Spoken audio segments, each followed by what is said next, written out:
probably by about 7,000 years ago, a way of living in the high country developed that scholars usually refer to as the mountain tradition. It's called the tradition because it lasted for a very, very long time, and it was essentially a way of living and a way of adapting to high elevation environments.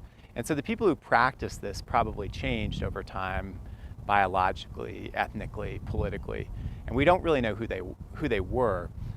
But the most important feature of the mountain tradition for me was its continuity. So this is a way of living that emerges about 7,000 years ago, but that continues in the Coyote Valley until the removal of the Utes or the Nooch in the 1870s. And this was a way of living that really centered on trying to fit in to these really, really difficult, really challenging high mountain environments. In the Coyote Valley, we're talking about an area where the valley floor, the lowest part of the valley floor, is close to 9,000 feet above sea level. It's an area where, I've encountered snow, not on the valley floor, but on the flanks of the valley in every single month of the year. Snow falling, not just laying on the ground. It's an area with a growing season that is usually about 50 days at the very most. So it's a really difficult place to live. And so native peoples had to figure out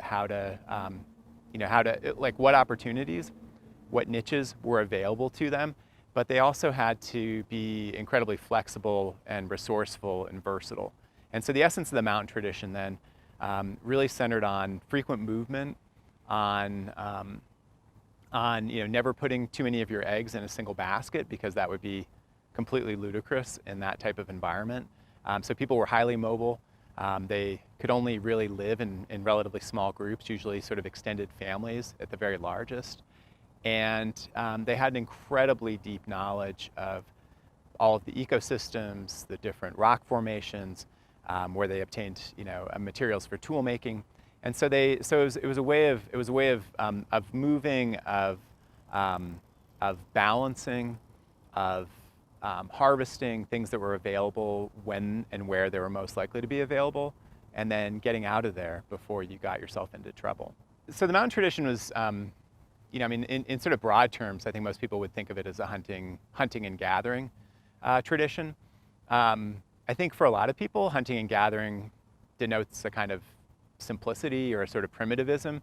I think of the mountain tradition as actually incredibly complex and very, very rich, because we're talking about places and resources that are scant and really time dependent. And so people had to know a great deal about actually a really large stretch of land.